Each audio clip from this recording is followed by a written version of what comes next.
Eh bien, bonjour tout le monde.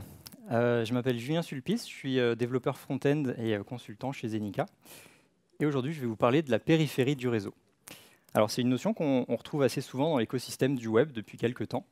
Alors, on retrouve plus souvent les termes anglais, qui sont le Edge Network pour le réseau périphérique, ou plus simplement The Edge. Alors, The Edge, vous avez peut-être déjà croisé sur des documentations, parce que ce qu'on voit, c'est qu'il y a beaucoup de frameworks JavaScript, les frameworks JavaScript majeurs d'aujourd'hui, qui essaient de pousser des fonctionnalités à la périphérie du réseau. Et alors, qu'est-ce que c'est, ce fameux réseau périphérique? Pourquoi tout le monde en parle? Est-ce que c'est vraiment plus performant que ce qu'on faisait avant? Ou est-ce que c'est un effet de mode qui va finir par passer?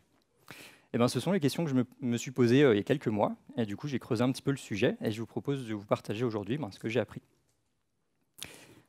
Alors, quand je dis on le retrouve beaucoup dans l'écosystème, mais qui en parle précisément? Eh ben, on va voir d'abord les cloud providers. Donc ici, on va commencer par Cloudflare. Alors, je ne sais pas si c'est le premier, mais en tout cas un des premiers cloud providers à en parler. Donc ici, on a un article de blog qui date de 2017 quand même, donc c'est pas tout neuf.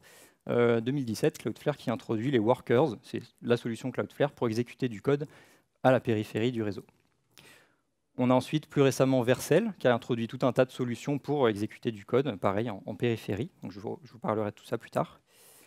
On a ensuite Netlify, pareil, la solution Netlify Edge. Et puis, bien sûr, les plus gros poissons, AWS. Et voilà, je ne vais pas parler des autres, mais il y a bien sûr, je suppose qu'il y a des solutions équivalentes chez GCP, Azure ou d'autres cloud providers.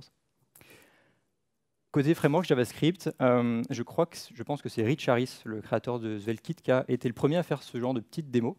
Donc ça, c'est une page qui est générée côté serveur en SSR et qui est déployée sur le Edge Network. Donc suite à ça, les autres frameworks se sont dit, tiens, ça a l'air cool, on va faire pareil. Donc en fait, vous avez plein de démos de tous les frameworks JavaScript majeurs. Ça sont des templates Vercel qu'on peut en fait tout simplement démarrer en quelques secondes sur Vercel. Donc vous avez en fait Astro, Preact, Svelkit, React, Nuxt et Solid, donc, voilà, qui ont tous fait leur démo d'une page générée côté serveur sur le Edge Network. Et ce qu'on voit en fait, c'est que même les nouveaux frameworks qui arrivent actuellement, donc là on a Quick qui est plus récent, en fait ils ont l'air d'être carrément optimisés pour ce Edge Network. Donc ici c'est même écrit dans le titre de la page d'accueil du framework, imaginé pour The Edge. Alors on voit vraiment cette tendance à la fois des cloud providers et des frameworks JavaScript d'essayer de vraiment exploiter le réseau périphérique. Alors les tendances c'est bien, mais moi je préfère expérimenter pour être sûr de bien comprendre ce qui se passe. Donc pour ça, j'ai utilisé en fait une page de test, une simple page que j'ai déployée de différentes manières pour en fait comparer ces différentes solutions. Donc cette page-là, c'est tout simple. J'ai une page HTML qui appelle une API. Cette API qui m'envoie un timestamp. Timestamp, ça va être pratique pour quand je mettrai du cache. En fait, si j'ai deux fois le même timestamp, je saurai que j'ai un cache hit. Et cette page, elle prend un query param dans l'URL que je vais afficher sur la page. C'est très simple, mais en fait, ça représente assez bien ce qui se passe sur la plupart des pages web aujourd'hui. Donc vous pouvez retenir ce petit schéma. Je vais y faire référence au long de mes différentes mesures. Voilà ce que ça donne la page elle-même quand elle aura chargé. Alors, on voit vraiment la page dans une iframe dans ma présentation, parce que je vais avoir plusieurs pages de ce genre-là à vous montrer. J'aurais pu ouvrir plusieurs onglets dans mon navigateur pour ces différentes pages, mais je me suis dit déjà c'est un peu facile, et c'est bien plus fun de coder un navigateur dans un navigateur. Donc en fait, on a la page ici dans une iframe, et donc c'est l'URL qu'on voit au-dessus. Donc cette page-là, dessus, j'affiche, eh bien, comme je vous parlais, le query param ici dans l'URL. Donc si je mets pareil que je recharge, on affiche le query param. Sur la gauche, on a les informations du serveur qui me génère la page en SSR. Donc on a l'information de où il est déployé, ce serveur. US East 1, c'est Washington. Et le mode de rendu, donc ici c'est du SSR avec Svelkit. J'aurais pu prendre autre chose, c'est pareil. J'ai pris Svelkit parce que je ne l'avais jamais utilisé et vous l'aurez compris, j'aime bien faciliter la vie. Sur la droite, on a les informations de la lambda qui correspond à mon API cette fois. Donc pareil, la région dans laquelle elle est déployée, l'heure qui correspond au timestamp que me renvoie l'API, et enfin l'état du cache. Et pour que ça soit un petit peu plus joli, en fait, j'ai utilisé le timestamp de l'API comme seed pour me générer une image avec lorem pixum. Donc en fait, c'est un peu comme si l'API me renvoyait une image. Ça permet de voir visuellement ce que ça donne. Donc voilà pour ma petite page de test. Alors, avant de parler du futur du web et des dernières solutions actuelles, je trouve que c'est important de comprendre l'historique, pour comprendre comment on en est arrivé là. Donc pour ça, je vous propose un petit historique de comment on aurait déployé cette page-là, en fait, avec les technos d'hier, qu'il n'y a pas si longtemps, ou d'aujourd'hui. Pour ça, je suis remonté aux années 2000 que j'ai intitulé le serveur au pouvoir, parce que ben ouais, à ce temps-là, il n'y avait pas trop de front. C'était l'âge des les langages de templating comme PHP, Java avec JSF. Donc on va générer les pages côté serveur avec nos templates et on les renvoie au client. On peut éventuellement glisser un petit jQuery si on a besoin d'interactivité, mais le JavaScript, c'était pas trop ça. Donc on va dire que nous, développeurs front, c'était pas l'âge d'or. Je ne sais même pas si on parlait de back-end et front-end en fait à l'époque. Et voilà. Donc qu'est-ce que ça donne au niveau de ma page? Alors j'ai simulé un langage PHP jQuery, parce que je ne fais pas de PHP. Donc on a ici le mode de rendu en SSR en PHP, tout ça déployé à Washington, donc la lambda SSR et l'API. Et ce que je voudrais faire, c'est en fait regarder dans mon onglet réseau, regarder les requêtes, surtout les temps de réponse des différentes requêtes qu'on va voir. Donc, si je recharge, on voit ici qu'on a une première requête qui est la plus longue parce que c'est là qu'il y aura la donnée dynamique. C'est-à-dire côté serveur, il faut générer la page. C'est côté serveur qu'on va appeler l'API, donc tout ça prend un petit peu de temps. Donc première requête, on est sur un peu plus de 200 millisecondes. Et les autres requêtes, on voit que ça va super vite, 17 millisecondes. Ça va plus rapide que dans mes tests. Parce qu'en fait, on a un cache hit. Les ressources statiques comme les SVG, elles sont mises en cache sur le CDN, donc ça va super vite. Ok, donc ça, c'était la première solution, voilà, année 2000. J'arrive dans les années 2010, que j'ai sobrement intitulé « Si tu peux le faire en JavaScript, fais-le en JavaScript ». Parce que c'est l'arrivée des frameworks comme Angular, React ou Vue, où en fait, l'idée, ça va être de tout mettre côté client dans le navigateur. Donc c'est l'âge d'or des bundles qui pèsent 12 tonnes, parce que globalement, on fait tout dans le navigateur. Au niveau du langage, on fait tout en JavaScript, même l'outillage dans le développement, quand on développe, tous nos outils comme Webpack ou Babel, par exemple, tout ça, c'est fait en JavaScript. Donc finalement, nous avons sur la droite un dev front, un dev JavaScript qui est content parce que nous, on connaît JavaScript. Donc en fait, on peut comprendre, on peut aller voir le code des outils qu'on utilise, on peut même contribuer si on veut. Donc c'est super. Sur la gauche, vous avez un développeur pas JavaScript qui se demande un peu ce qu'on fait. Qu'est-ce que ça donne au niveau de ma page de test? Alors déjà, on voit l'arrivée des super loaders parce que, oui, cette fois, c'est plus du SSR. On envoie une page vide et c'est côté client qu'on va générer toute la page. Donc la région, cette fois, c'est le CDN. En fait, il n'y a pas de serveur, c'est le réseau, le CDN. Le mode de rendu, c'est du SPA, Single Page Application. On génère tout côté client. La lambda n'a pas changé, c'est toujours pareil. Au niveau des requêtes, qu'est-ce que ça donne? Hop, si je recharge, on va voir que, alors cette fois, comme je vous disais, la page arrive très rapidement parce qu'elle est mise en cache sur le CDN. Et cette fois, ce qui prend un peu plus de temps, c'est l'API, parce que cette fois, elle est faite côté client, donc 140 millisecondes. C'est ça la requête qui porte la donnée dynamique. Ok, donc ça, c'était la méthode SPA. On arrive maintenant à, plus récemment, on s'est rendu compte que finalement, on a peut-être un peu abusé côté JavaScript. On va essayer de remettre des choses côté serveur. Donc finalement, c'était pas mal ce qu'on faisait avant. Alors on essaye maintenant de générer nos pages côté serveur, soit une fois au moment du build pour le SSG, Static Site Generation, soit à chaque requête pour le SSR, Server Side Rendering. Ça marche bien. Voilà, ça donne des pages plus performantes, plus légères aussi, parce qu'il y a moins de choses à faire côté client. Et au niveau des langages, pareil, on s'est dit, il y a peut-être des langages plus performants que JavaScript, a priori des langages plus bas niveau. Et donc, on voit apparaître toute une nouvelle génération d'outillages pour le développement web qui sont faites avec des langages comme Rust ou Go.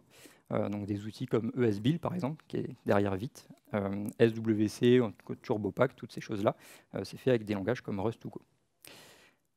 Et ce qui est marrant, c'est qu'on voit un peu l'extrême inverse de la période full SPA, c'est-à-dire que maintenant qu'on a des frameworks comme Astro ou Svelte qui sont capables de faire des pages sans JavaScript quand il n'y en a pas besoin, on voit des choses du genre, oui, les runtime de React et Vue, ça pèse quelques dizaines de kilooctets. En fait, c'est super lourd, c'est scandaleux, on n'a pas besoin de ça. Bon, il ne faut peut-être pas oublier que le poids moyen des pages du JavaScript qu'on envoie sur une page web aujourd'hui, ça doit être 500, 600 kilooctets, quelque chose comme ça. Donc il y a peut-être un juste milieu entre les deux. Alors, qu'est-ce que ça donne sur ma page de test, donc faite avec les technos un peu d'aujourd'hui, donc en SvelteKit, comme je vous disais avant.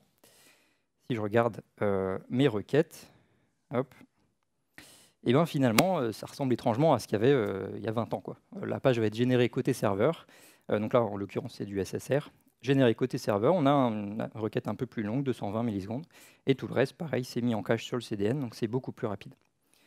Voilà, donc vous pouvez retenir l'ordre de grandeur des temps de réponse. En gros, le CDN, on est sur du 20 millisecondes. Et les requêtes plus longues, on est au-delà de 200 millisecondes. Voilà. Alors, je vous ai parlé des pages web, je vous ai parlé d'API. En fait, il y a plein d'autres fonctionnalités on va vouloir amener sur nos pages. Ça va être par exemple l'authentification, les redirections, A/B testing, feature flipping, API rate limiting, etc. Ce genre de choses qu'on va vouloir avoir dans nos applications. Tout ça, on pourrait le faire côté client en JavaScript dans le navigateur, parce qu'on peut à peu près tout faire dans le navigateur. Mais comme je disais, en fait, la tendance, c'est plutôt à ramener ça côté serveur. Pour les mêmes raisons, ça va faire des pages plus légères, plus performantes. Donc finalement, on arrive au premier, on va dire, postulat, la première grande idée, qui est le futur va se trouver plutôt côté serveur. Parce que ça va faire des pages qui sont plus légères, plus performantes. Je pense qu'il y a un petit côté green aussi, parce que finalement, si on a des pages plus légères, peut-être qu'il n'y aura pas besoin du dernier iPhone 42 pour afficher une page web, donc moins besoin de renouveler du matériel, etc.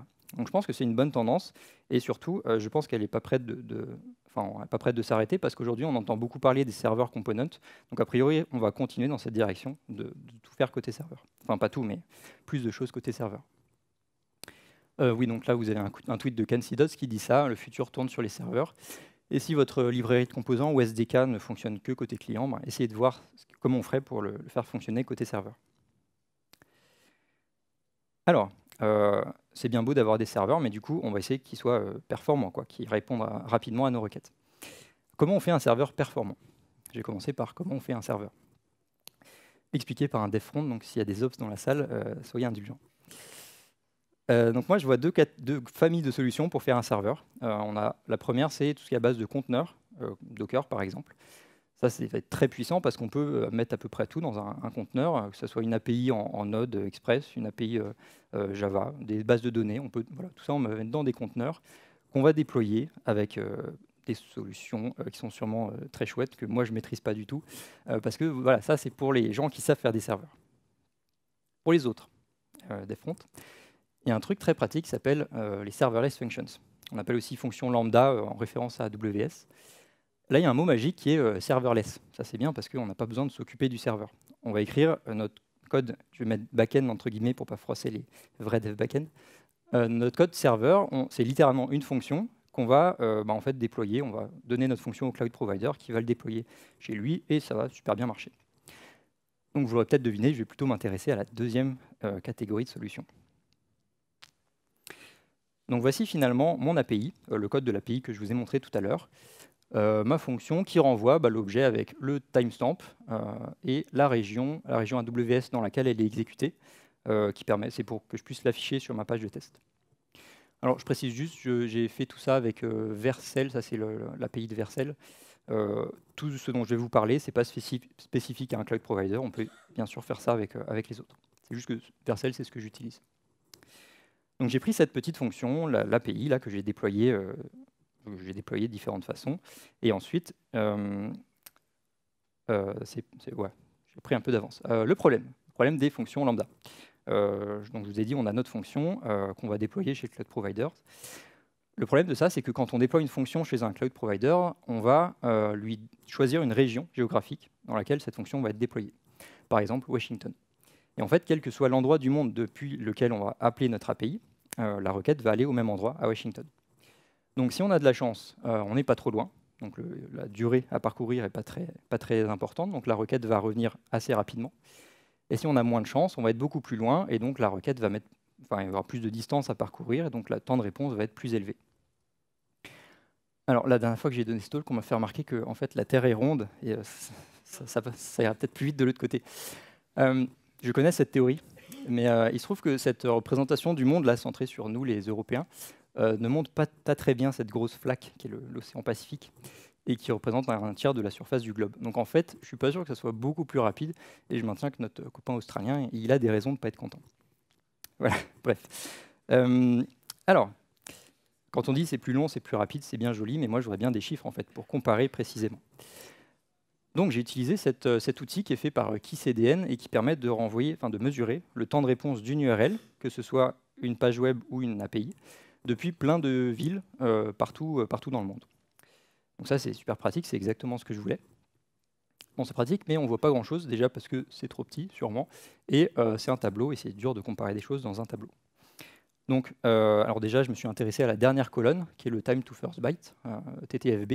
Donc, c'est la durée entre laquelle on envoie la requête et on commence à recevoir, le moment où on commence à recevoir une réponse.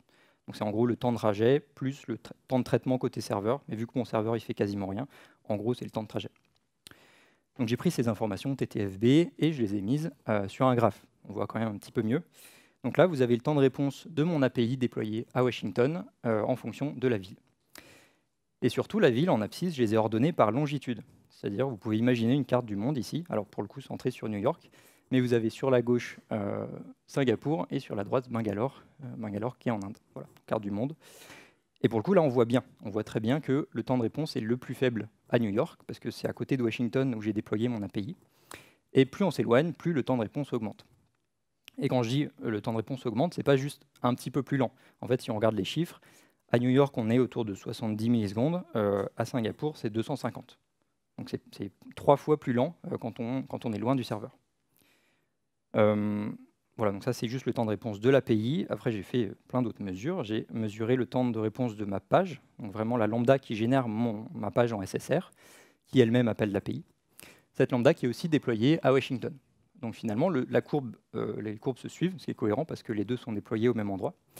C'est bien sûr plus lent pour la lambda SSR parce que voilà, faut le temps de générer la page, mais globalement, c'est cohérent. Ensuite, pour continuer, puis pour valider un petit peu mon hypothèse, j'ai repris mon API, mais j'ai déployé cette fois à Tokyo. Et j'ai refait les mêmes mesures. Et ce qu'on voit, c'est que, encore une fois, le temps de réponse est le plus faible à Tokyo parce que c'est là que j'ai déployé mon API. Et le temps de réponse augmente beaucoup avec la distance. Peut-être que les plus observateurs remarqueront que c'est censé commencer à rebaisser là à droite, parce que Bangalore, c'est plus proche de Tokyo que Francfort quand même. Alors, je pense que à Dallas et Bangalore, ils sont pas très gâtés en infrastructure parce que j'ai systématiquement des gros pics dans mes temps de réponse. Donc voilà, je suppose que c'est une infrastructure, mais en vrai, j'en sais rien. Donc on va dire que c'est cohérent. Alors pour finir, dernière petite mesure ici. J'ai repris, donc vous avez en trait plein, c'est le temps de réponse de l'API à Tokyo. Et en pointillé, c'est le temps de réponse de la lambda SSR qui est déployée à Washington, mais qui cette fois appelle l'API à Tokyo. Et là, ce qu'on voit, c'est que c'est lent partout. Parce que effectivement, notre requête, elle va passer par Washington, lambda SSR, qui va elle-même appeler Tokyo. Donc aller-retour Washington-Tokyo. Donc finalement, peu importe où on est dans le monde, la requête va faire à peu près le tour du monde. Donc ça va être lent partout. Alors on pourrait se dire, oui, mais c'est un cas extrême, là, il a fait exprès, en vrai, ça n'arrive pas, ça. Mais si on y réfléchit un petit peu, quand vous appelez une API publique, ou une API que voilà, c'est pas vous qui maîtrisez, vous ne savez pas où elle est déployée. Donc potentiellement, vous êtes dans ce cas-là. Vous serez dans le pire des cas où c'est lent partout. Donc c'est quand même un problème, voilà, c'est pas un cas extrême, je pense que ça peut arriver. Donc c'est ça le problème actuel, le problème qu'on a actuellement avec nos lambda classiquement qu'on déployait sur une région précise du monde. Et c'est à ce problème que va essayer de résoudre le fameux réseau périphérique. Donc on y arrive enfin, le fameux Edge Network.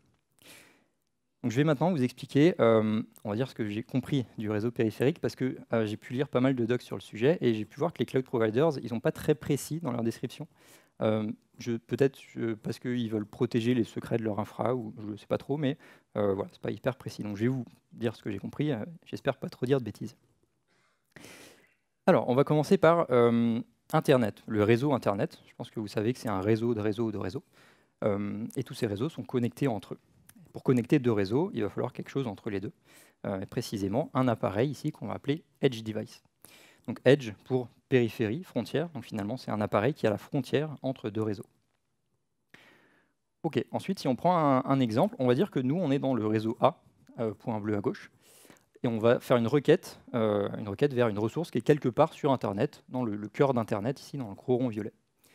Cette requête, elle va passer par notre fournisseur d'accès Internet, le gros rond orange, et fournisseur d'accès Internet qui va se brancher sur le gros point violet qui correspond, en gros, c'est l'infrastructure des cloud providers, les gros data centers, fibre optique des géants du web.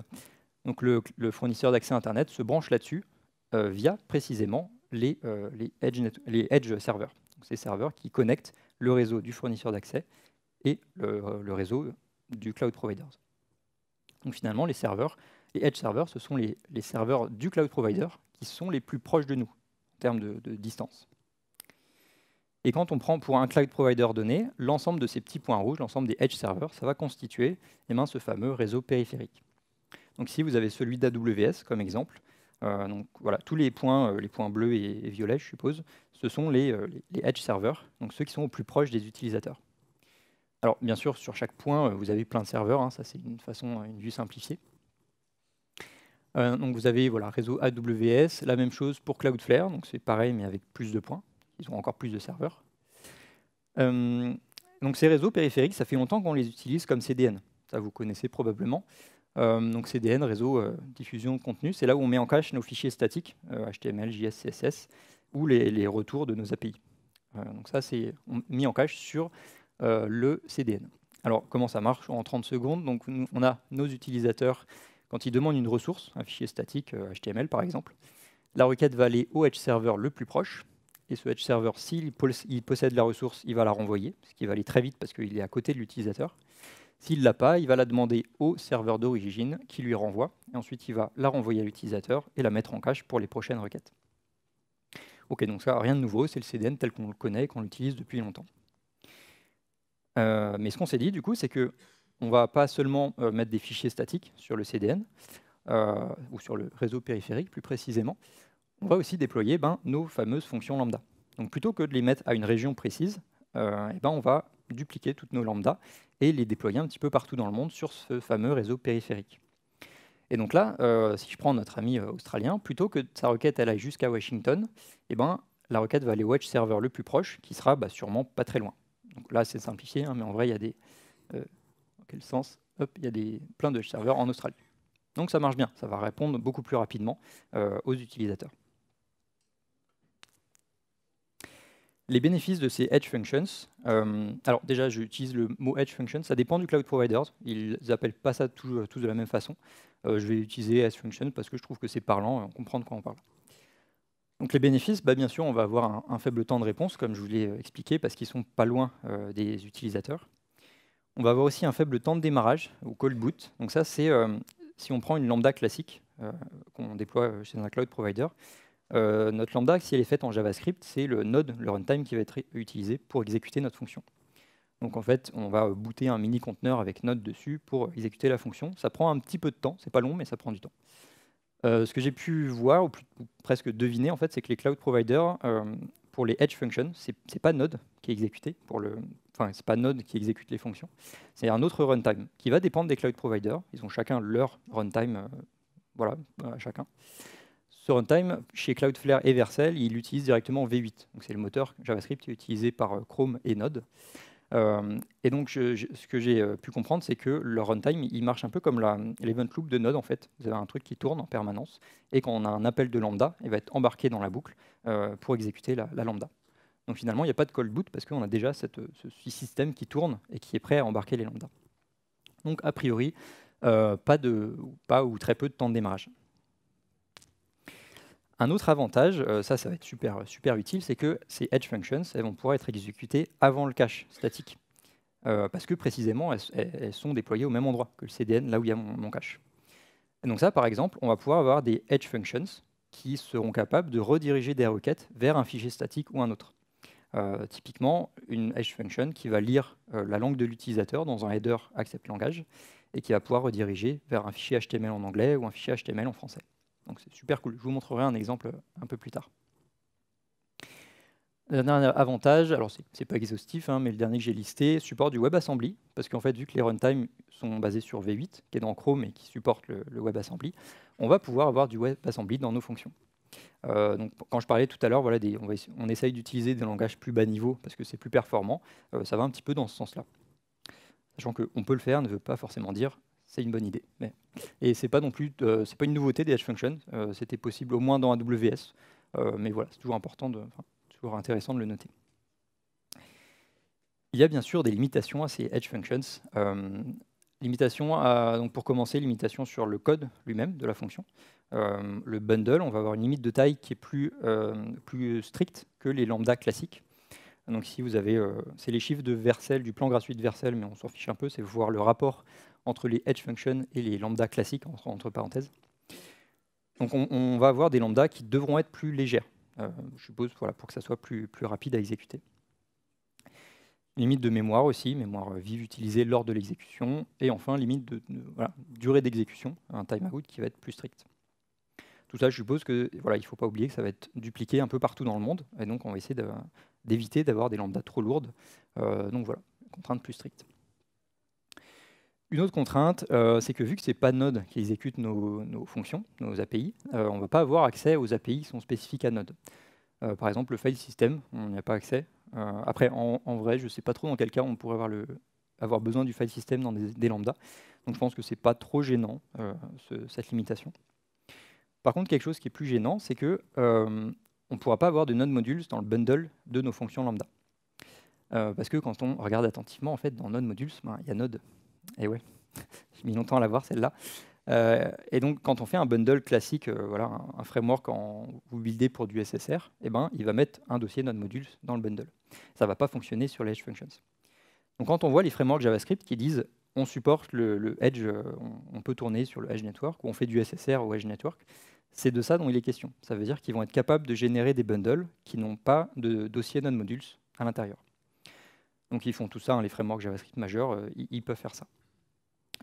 Donc finalement, pour élargir un petit peu ce que je vous disais tout à l'heure, vous avez le tweet de Ken Sidot qui dit « le futur sera sur les serveurs ». En fait, il y a Pouya Parsa qui a répondu. Donc, Pouya Parsa, c'est le framework lead de Nuxt, le méta-framework de Vue, qui a dit en fait le futur tournera partout, que ce soit dans le navigateur, côté serveur avec Node, Deno ou encore les workers. En fait, c'est possible avec les API JavaScript modernes de faire des petits programmes qui tournent sur tous les environnements. Effectivement, on peut voir la troisième version de Nuxt. Je ne sais pas si vous avez vu. Alors, ils ont mis un petit peu de temps à la sortir, mais ils ont développé tout un écosystème de librairies JavaScript qui peut tourner sur toutes les plateformes, tous les environnements. Donc, moi, je trouve ça intéressant comme direction parce qu'en fait, on garde plein de portes ouvertes avec un même programme, même librairie. On pourra l'utiliser un peu partout.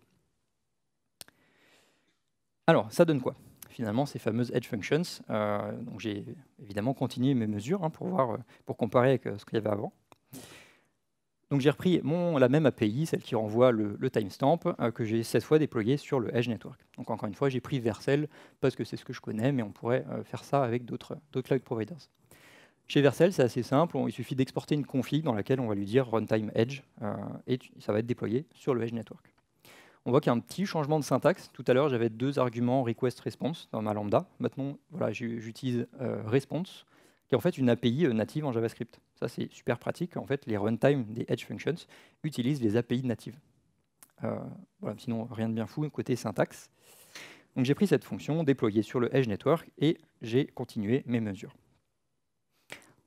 On peut voir que ça ressemble à rien, parce que je vous disais, hein, Dallas-Bangalore, on a des gros pics de temps de réponse. Je ne sais pas trop pourquoi, donc je vous propose quelque chose, une vraie méthode scientifique, mais c'est très simple, vous allez voir. Il suffit d'imaginer très fort là, que les 2 points, ils n'existent pas. Voilà. Ça y est, vous y êtes. Et du coup, c'est vachement plus cohérent. On a tous nos points qui sont dans une bande beaucoup plus réduite.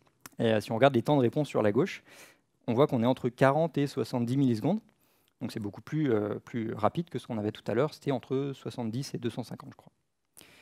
Effectivement, si je compare avec ce que je vous ai montré précédemment, je ne sais pas si on voit bien avec le contraste, vous avez les API déployées à Tokyo, à Washington, et celles sur le Edge Network en très plein. Et on voit qu'effectivement, c'est systématiquement plus rapide que les autres. En fait, dans le pire des cas, ça a le même temps de réponse. Si on se place dans la ville où la fonction est déployée, eh ben, ça a le même temps de réponse, ce qui est cohérent. C'est pareil à Tokyo. Mais sinon, c'est plus rapide partout. Et voilà, encore une fois, quand on dit plus rapide, c'est pas un petit peu plus rapide, hein, on a un facteur beaucoup. Alors pareil, j'ai mesuré le temps de réponse de ma lambda qui génère ma page en SSR, que j'ai aussi déployé sur le Edge Network. Donc pareil, les courbes se suivent parce que les deux sont déployés au même endroit, sur le Edge Network. C'est toujours plus long de générer la page, forcément, mais ça, c'est cohérent. Et donc si je regarde le temps de réponse de la page, finalement, c'est ça qui m'intéresse, hein, le temps de réponse de la page elle-même, en trait jaune ici. Et si je compare avec ce qu'on avait précédemment, donc là, en pointillé en haut, vous avez le pire des cas dont je vous parlais tout à l'heure, quand c'est lent partout. En pointillé bleu, c'est ma lambda déployée à Washington. Et en trait plein, vous avez la lambda déployée sur le Edge Network. Alors, on a juste un truc étrange à Dallas ici. Je vais utiliser ça comme preuve que je n'ai pas modifié les mesures. Tout ça, c'est des vraies données. Mais sinon, à part Dallas, en fait, ça va plus vite partout. Voilà. Donc la courbe est un peu plus linéaire. On n'a pas ces gros V qu'on avait précédemment. Donc finalement, ça a l'air d'être quand même plus rapide. On a ici un cas intéressant. Donc jusqu'à maintenant, mon API, elle me renvoyait un simple timestamp, qui est un peu simpliste. Hein. Un cas un peu plus réel, ça va être que notre API elle va plutôt faire appel à une base de données. Bases de données, pour le coup, elles sont rarement distribuées. Donc ça se fait, hein, ça existe, hein, les bases de données distribuées, mais je pense que c'est beaucoup plus marginal pour certains types d'applications. Donc là, en fait, c'est ce que j'ai voulu simuler. On va dire que l'API Washington, en fait, c'est une base de données qui est à Washington et que je ne peux pas déplacer. Et du coup, j'ai ma lambda qui génère ma page en SSR, que j'ai déployée donc, sur le Edge Network, ce qu'on voit en trait plein, et donc la lambda SSR qui appelle l'API qui est à Washington. Et en pointillé en dessous, on a l'API, la lambda SSR déployée à Washington, donc à côté de ma source de données. Et ce qu'on voit, c'est que la lambda SSR déployée sur le Edge Network est systématiquement plus lente que celle qui est à côté de la source de données. Donc ça, c'est quelque chose qui est important, qu'il faudra retenir quand vous devrez choisir est-ce que c'est intéressant de déployer quelque chose sur le Edge Network ou pas. C'est que si on a une source de données qui est à un endroit précis, et bien tout ce qui va consommer cette source de données, c'est pas intéressant de le mettre sur le Edge Network, parce qu'on voit que c'est plus lent partout. Je ne parle pas encore de cache, j'y reviendrai un petit peu plus tard. Ok, donc quand on parle de base de données pas distribuée, je vais en profiter pour parler rapidement de cette solution. Alors, je n'ai pas testé, donc je vous en parle juste pour que vous sachiez que ça existe. Mais les cloud providers, ils proposent maintenant des solutions pour stocker des choses sur le réseau périphérique. Donc ça, c'est super pratique.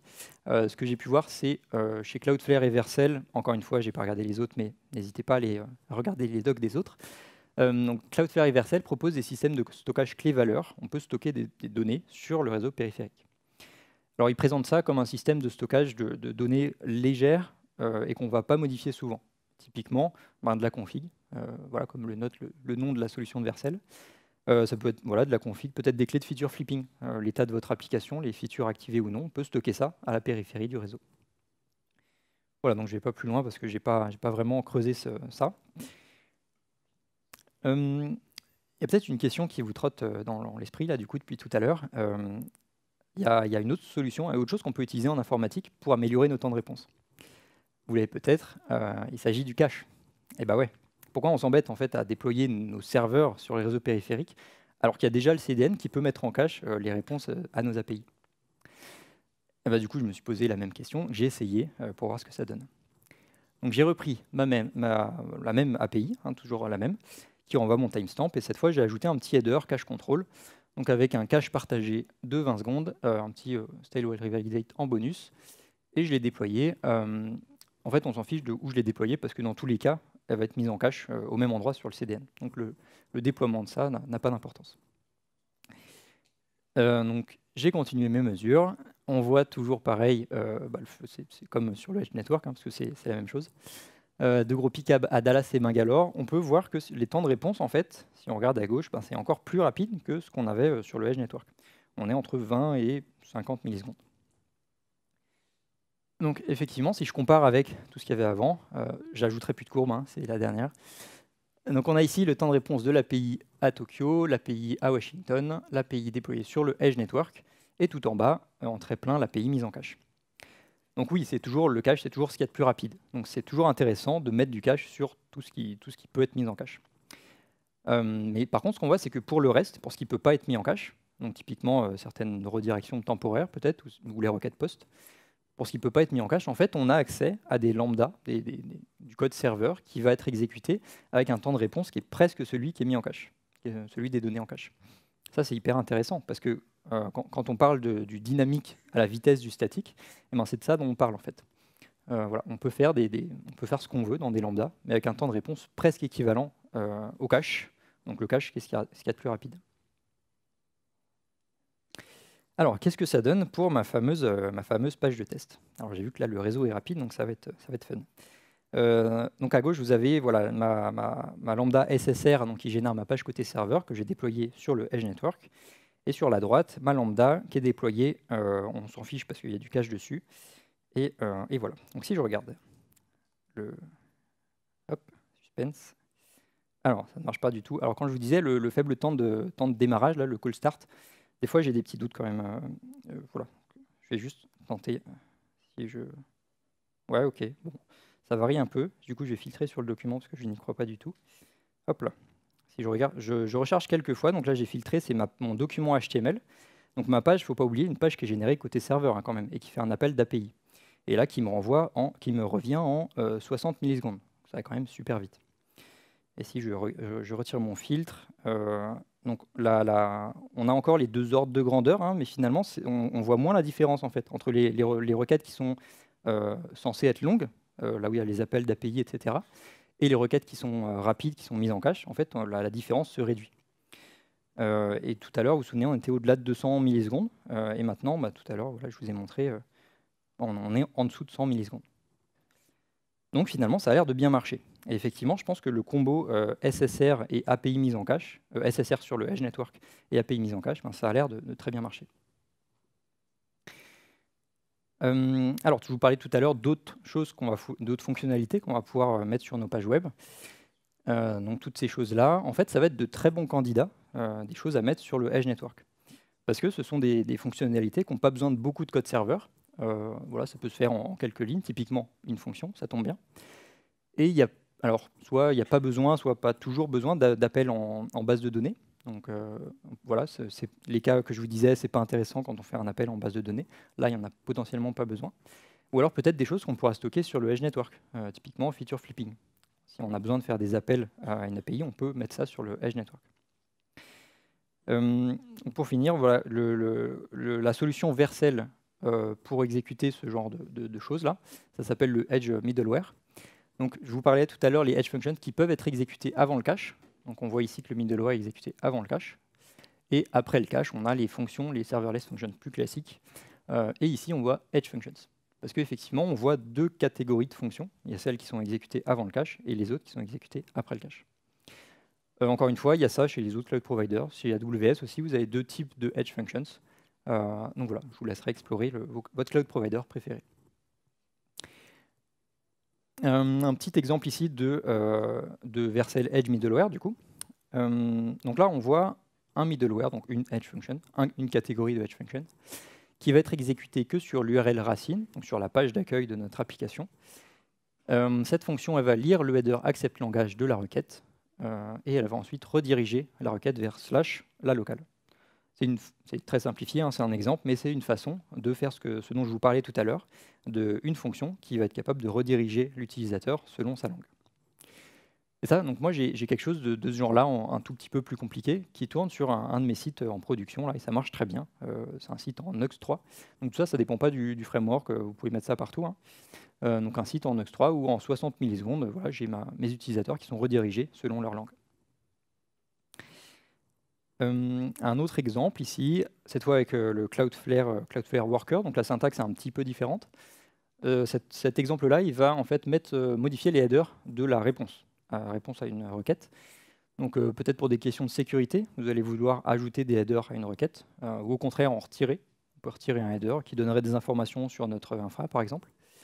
On peut modifier le header, etc. On peut faire à peu près ce qu'on veut. On voit d'ailleurs que l'API de Cloudflare, les workers, c'est différent de Vercel, comme je vous disais, c'est un peu chaque cloud provider fait à sa sauce. Ici, pour modifier la réponse, en fait, on va faire un fetch de la requête et ensuite on travaille sur l'objet réponse. Parce qu'en fait, eux, ils n'ont pas cette distinction entre fonction qui est exécutée avant ou après le cache. Il y a une solution qui s'appelle les workers et qui va être assez puissante parce qu'on peut faire un peu tout ce qu'on veut dedans. Donc encore une fois, ça dépend vraiment des cloud providers. Alors, comment on démarre? Du coup, si je vous ai convaincu que vous allez vouloir utiliser le Edge Network dans vos projets, eh ben, comme je vous l'ai expliqué, côté cloud provider, ça dépend beaucoup de celui que vous utilisez. Donc, je pense que tout ce dont je vous ai parlé, c'est disponible chez plein de cloud providers, du moins les principaux. Donc, en fait, il va falloir lire la doc de votre cloud provider préféré. Voilà, j'ai rien de mieux là-dessus, je suis désolé. Côté framework JavaScript, eh ben, je vous ai parlé de... c'est marrant, là.